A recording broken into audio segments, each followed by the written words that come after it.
Greetings, YouTubians, and welcome back to Wayne Sharp World, where today I have a very special episode for you guys, and this is largely in part due to a request from a viewer. This is also a video I've been wanting to make myself for quite a while because I think it's a very important one to touch on. There's been some other videos like this in the past, but I think this one is going to be pretty good in terms of information and comparison between the models of Chris Reeve Knives.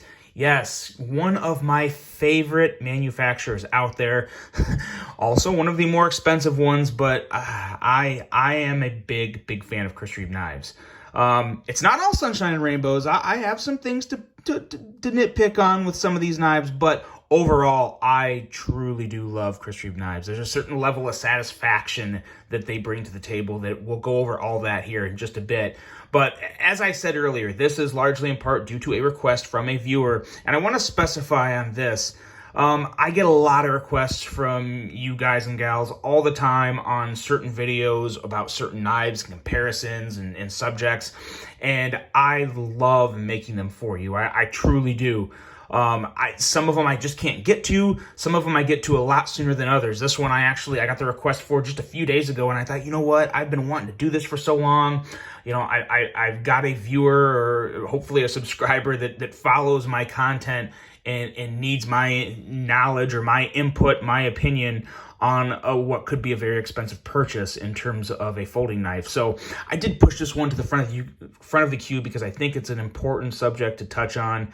And like I said, I always like giving you guys what you want. So sometimes I can facilitate them, sometimes I can't. This one I'm happy to bring to you guys, and I hope it answers or at least helps educate the viewer that asked me about this, helps him make an answer. And anyone else out there that's looking at Chris Reeve Knives, definitely worth looking at. This really is truly one of the best American-made knives of all time, in my opinion, at least in terms of brand. Obviously, we've got three different knives here. We're going to look at all three of these knives, go over some general specs, and compare the three.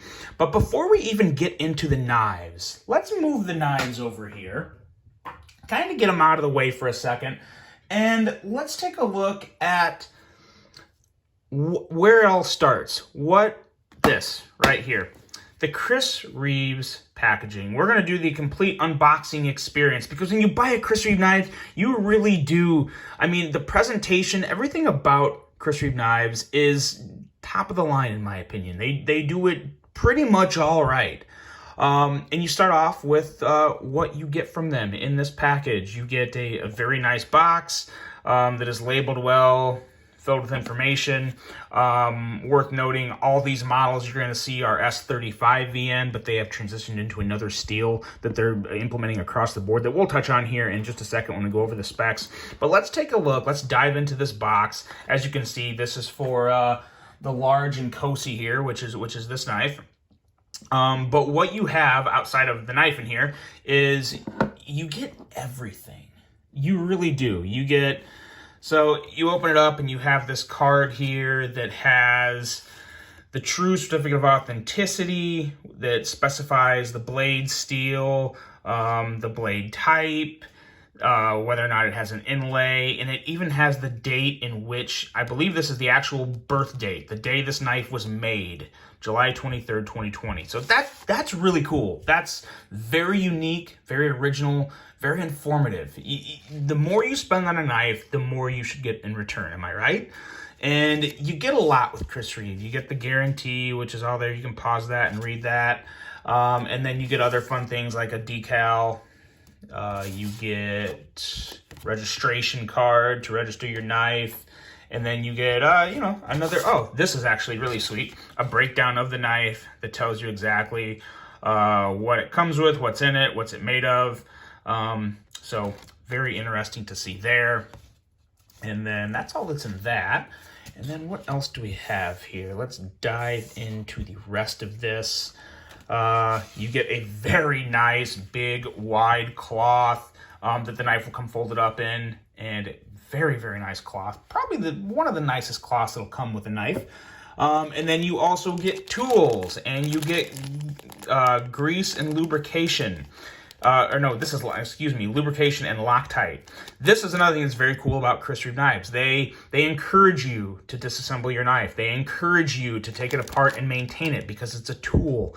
And the better you take care of a tool, the better it's going to treat you and work for you. So they're very big about that. They encourage that, and I think that's awesome because there's some companies to where if you disassemble the knife, you void the warranty. That's complete garbage in my opinion. It gets dumber and dumber as time passes because it's just not the way you should take care of any type of tool you have. What type of tool do you buy and just beat the hell out of and don't clean, don't take care of, don't do anything to maintain it? Kind of silly. So Chris Reeve is not like that. They're Chris Reeve Knives. Chris Reeve, actually, from my understanding, isn't too involved with it anymore. It is his son, and his last name is obviously Reeve, but his name is escaping me at the moment, and I apologize for that.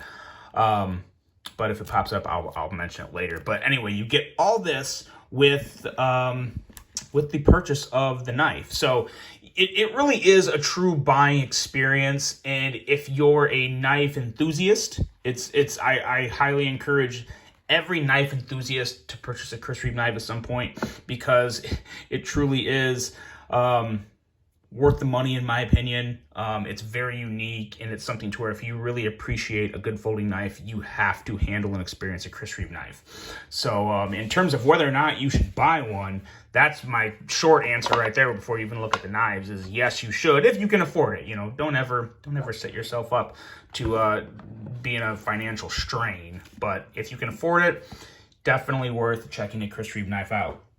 Now let's bring in the models again and let's take a look at them.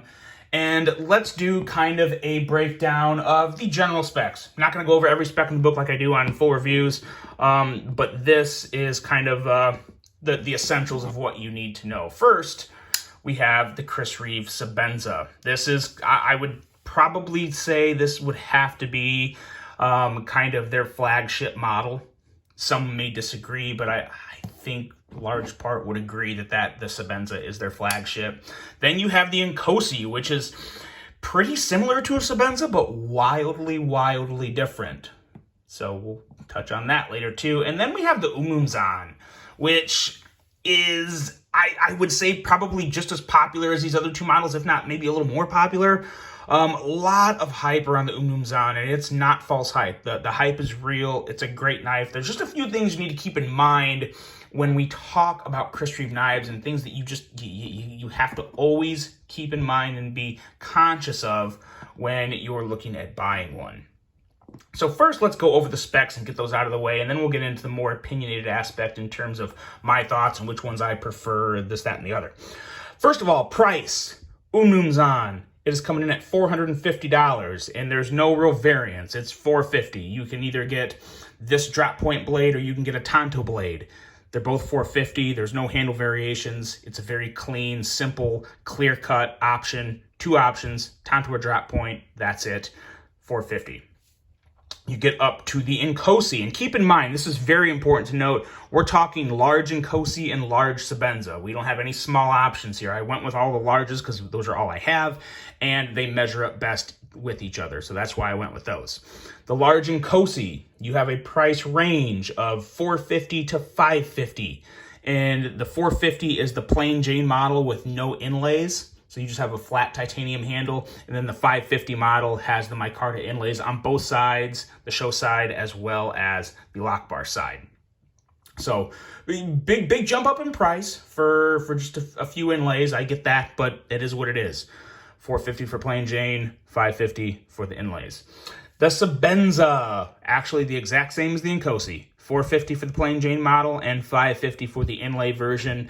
I do have to say, if I'm giving you my own opinion here, I really like the inlays on the Sebenza considerably more than the Inkosi. But the Inkosi does have a huge leg up on these three knives, and another factor that we'll get to later in this video. It's actually a pretty important factor when it comes to buying a knife. But nonetheless, those are the prices. Now let's look at overall length, which is obviously very similar, but also, you know what? Why did I not line them up on the line? What is wrong with me? Okay, so now let's take a look at overall lengths. For the Umnumzaan, we have 8.45 inches. For the Sebenza, we have 8.4 inches. And for the Inkosi, we have 8.39 inches. So at the end of the day, they're all right in that 8.4-inch neighborhood. No big difference, as you can see on the mat. Very similar in overall length. Going to blade length, very slight differences as well. The Umnumzaan is coming in at 3.67 inches. The Sebenza is coming in at 3.61 inches. And the Inkosi is coming in at 3.59 inches. Handle length, again, pretty much the same. Don't mean to waste my breath here, but like to give them out. 4.77 inches on the handle of the Umnumzaan, 4.8 inches on the length of the Sebenza, and 4.81 inches on the length of the Inkosi. And then weight, pretty similar again. Umnumzaan, 5 ounces. Sebenza, 4.69 ounces. And you do notice, I will say, I know it's not a big difference between 5.01 ounces and 4.69 ounces, but I don't know if it's just the construction or shape of the handle or what, but to me, the Sebenza does feel lighter. Like, it feels even more lighter than just that marginal difference, but nonetheless, it does feel like the lightest knife. And then you have the Inkosi at, the Umnumzaan was 5 ounces flat. The Sebenza was 4.69 ounces, and the Inkosi is 5.01 ounces. Sorry, got them kind of scurried around there. But very similar weights, very similar sizes. Very similar steels. Like I said, the ones you see here are all S35VN, but the new steel that Chris Reeve has brought to the table to put on all their knives is S45VN. That's going across the board on all models. The only exception is if you get a Damascus blade, which obviously you can tell a very big difference between Damascus and S45VN. S45VN is going to look just like this. Damascus is going to look a little more wild. So now we get into the blades. And huge difference, and unfortunately the big difference here is obviously I have a Tanto Inkosi instead of a drop point, as I have drop points in the other two. So you kind of have to take that with a grain of salt. But what's very nice about Chris Reeves is all of them come with an extremely nice hollow grind. The Umnumzaan has a slightly, not quite as thin of a hollow grind. It's still a very, very nice hollow grind, but it's not quite the hollow grind of the Sebenza, which is a little thinner, a little slicier, but make no mistakes about it, at the end of the day, both of these drop points with these beautiful hollow grinds are going to do just fine. You're going to run into no issues with any type of EDC use. You're paying that much for a knife, you don't expect any issues like that. The Tanto, now I will say, Chris Reeve does a Tanto in quite a special way. You have a very thick blade. Let me check. I am pretty sure. Yeah, so you do have a slightly thicker blade, just a slightly thicker blade on the Inkosi. And this Tanto blade is an absolute beast.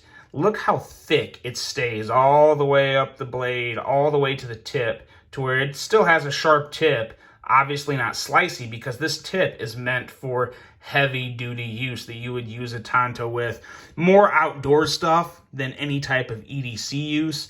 But then you move down into the little, very light belly or kind of flat of this area of the Tanto, and you get a very nice hollow grind. Very nice hollow grind that comes down to a very slicey edge. So, and really, when you're comparing the edge of the hollow grind on this Tanto to the edge of the hollow grind on the Sebenza, not a huge difference. They're still the best. Wipe these blades off now. The best hollow grind, in my opinion, is definitely on the Sebenza. And I don't think that's a surprise to anyone. I think just about everyone would agree with me on that. If I'm wrong, if you think that another Chris Reeve design has a better grind on it, let me know.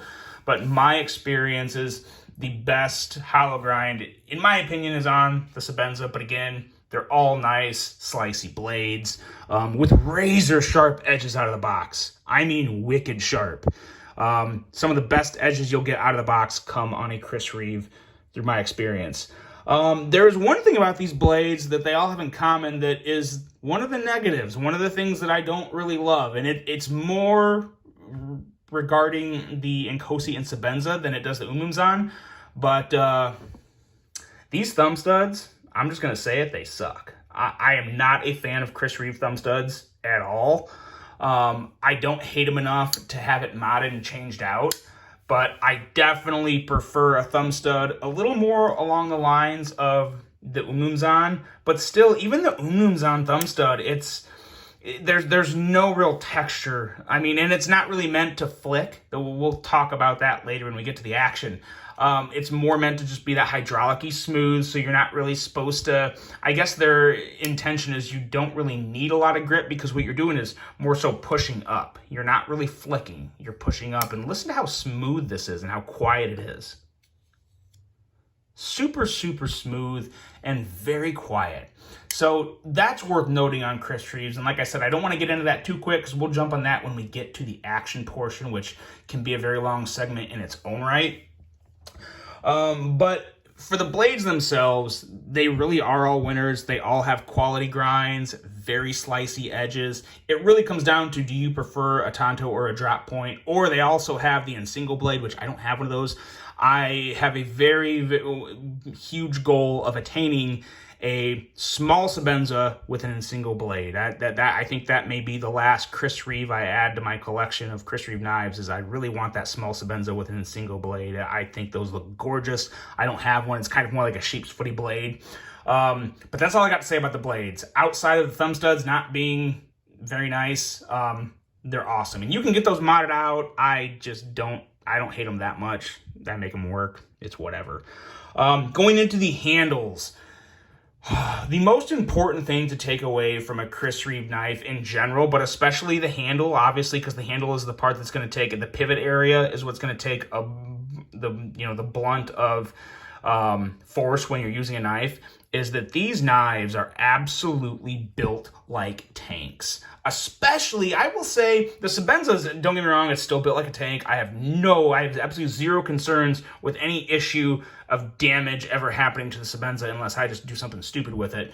But the Umnumzaan and the Inkosi are definitely more beefy. They're a little thicker, they're a little heavier, they have much more robust pivots. Look at the deep bit hole in the pivot of these knives. I mean, they are absolute monsters. And when you look at them, and another thing you'll notice, look at the washers in the Umnumzaan. See how you can't see them? Because they're smaller washers. You get into the Inkosi, and it actually has two different size, or is that the Sebenza? No, it is the Inkosi. And they're not two different sizes, but they're much, much bigger. Look at how massive those washers are. They completely cover the rotating part of the blade. They're all touching that washer, and that's not the case. Let me zoom in here with the Sebenza or the Umnumzaan. As you can see the washers in there, but they're not nearly as wide on the Sebenza as they are the Inkosi. So very important to note, the Inkosi, in my opinion, the Inkosi is probably the strongest, most durable knife between these three. But that's like trying to pick your favorite child. I mean, all three of these knives are going to handle anything you throw at it. Literally just about anything. Within reason, of course, and probably even beyond reason in some circumstances, but extremely, extremely strong knife. It really does blow me away at how well this knife is built. And the same goes for the Umnumzaan. I actually had to disassemble the Umnumzaan to put a new part on this. So as you can see, another thing worth noting, none of my Chris Reeve knives have lanyards. I don't like lanyards. They get caught on things. I'm just not a fan of them. If you like them, great, because they do come with, I think they look nice for a lanyard, but again, I don't really like any lanyards, so I took them all off mine. And I have a kind of a rattle on the bottom piece of this, so Chris Reeve Knives sells a replacement part that was like, I think it was like 12 or 15 bucks. It was fine. It was no big deal. A replacement little standoff here to put in that got rid of the wiggle and any type of clacking or chattering that you would hear from it hitting the handle. So I replaced that, and when I took this knife apart and put it back together, I was just blown away at how precise everything is. The precision on all Chris Reeve knives are literally aerospace tolerances, and maybe even more impressive than some aerospace tolerances. It's crazy as you put the screws in and out of these knives, just how precise everything goes together. It is ridiculously precise. It's to the point to where it's just satisfying to take one of these knives apart and put it back together, because it's literally like just putting a puzzle back together. Everything fits exactly in place, and it's very pleasing. Very pleasing to see the level of craftsman and quality that go into a Chris Reeve knife. Now, outside of the durability of these handles, you have the Ergos. And this is a very important part, because in my opinion, Ergos are easily one of the most important aspects of buying a knife.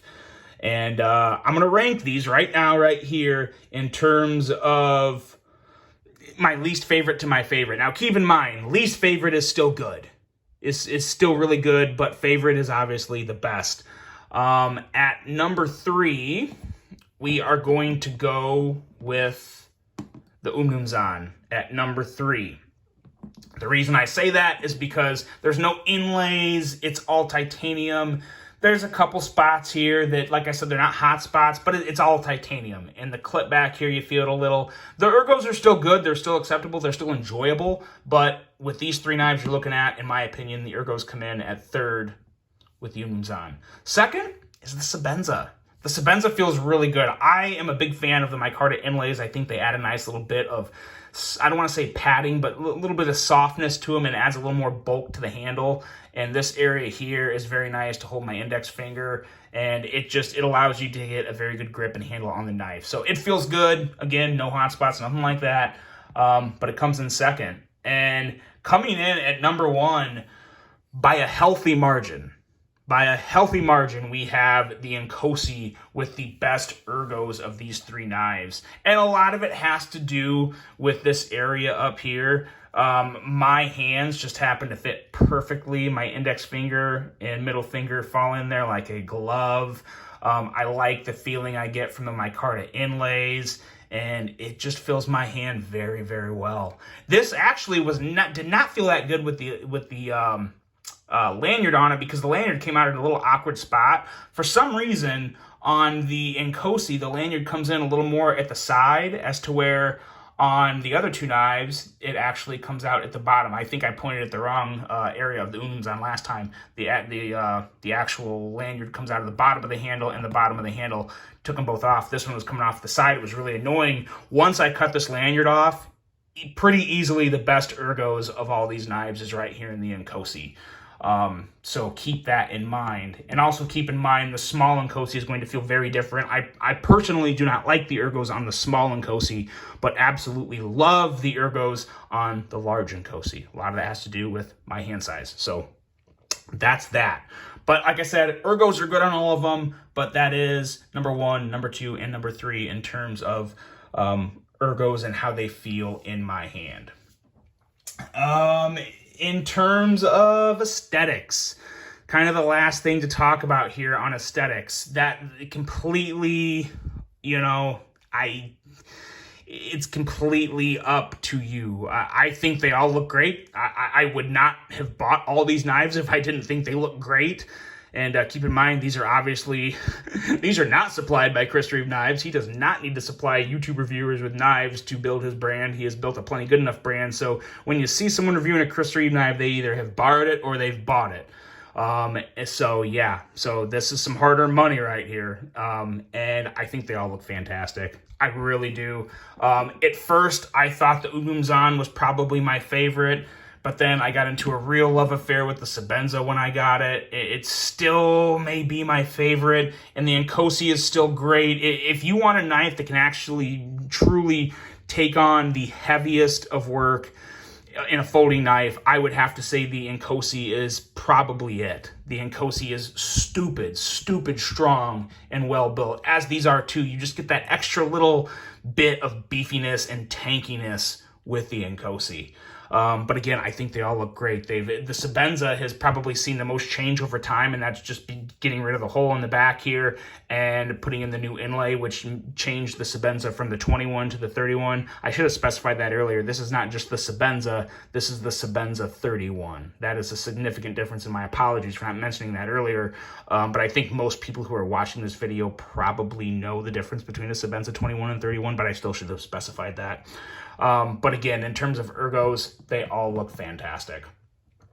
Action, here we go. This is a long video, sorry, but there's a lot to talk about with this, and I want to get as much information in this video as I can. Action. The one thing that you have to keep in mind when you buy a Chris Reeve knife is you are not getting any of this, and you're not getting any of this. What you're getting with every Chris Reeve knife is this smooth, glassy thumb roll. Now, I know there's ways to change the action on a Chris Reeve knife. I haven't gotten too deep into that yet for a couple of reasons. I very oddly appreciate and really enjoy the action on these knives as they are. They are glassy.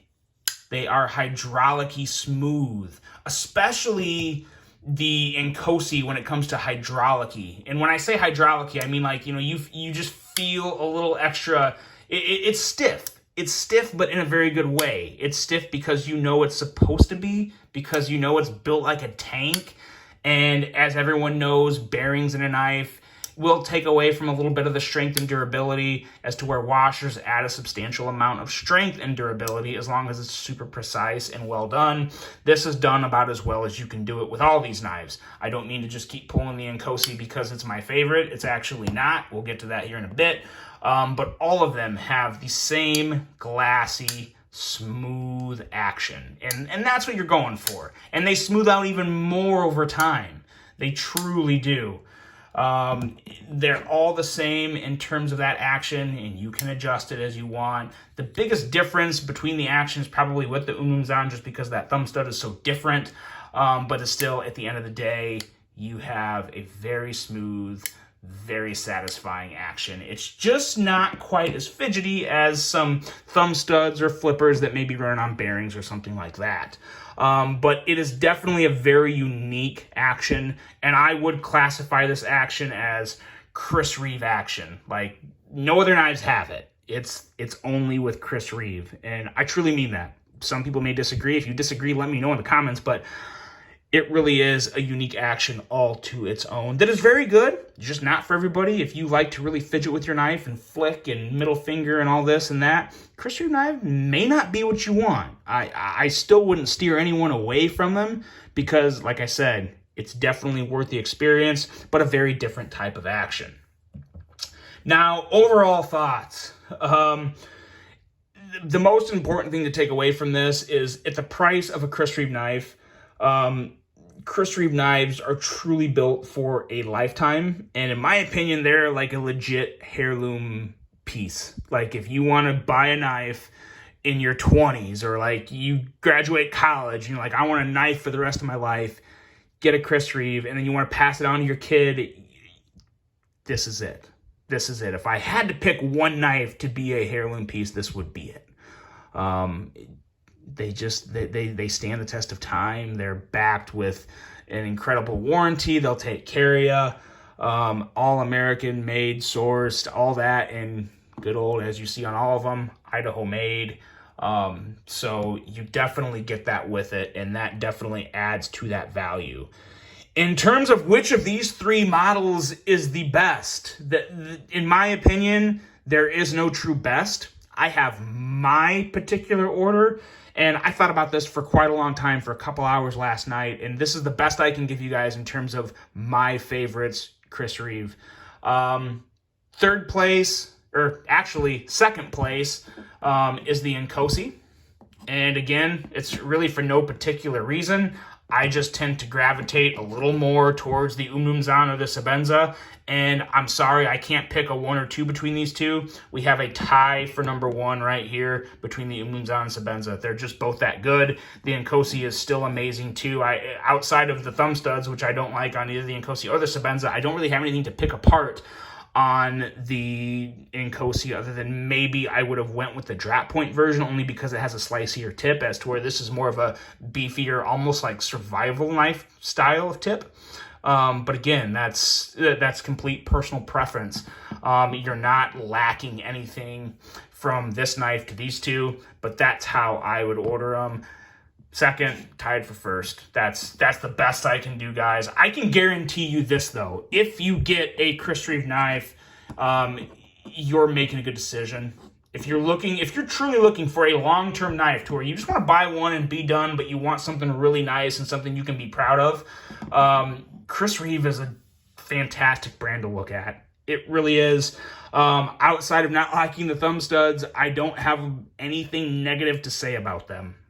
They truly are a staple in the world of folding knives. They're built to stand the test of time. They feel great. They look great. Everything is done right with them. So this wasn't a Kiss Chris Reeve's butt video. This was simple, my opinion video. And that's what I think about them. They're great. So let me know what you guys think. We're at a half hour, but I think it was well worth it. Let me know what you guys think. Which one of these Chris Reeve knives would you take? What's your favorite? I would love to hear that. And just let me know your overall thoughts on Chris Reeve knives. Do you ever plan on getting one? Is it a grill knife for you? I hope you guys enjoyed this one. To the viewer that asked me that question, I hope this helps you out, man. Hope you all have a great rest of your day. And until the next one, I'm out.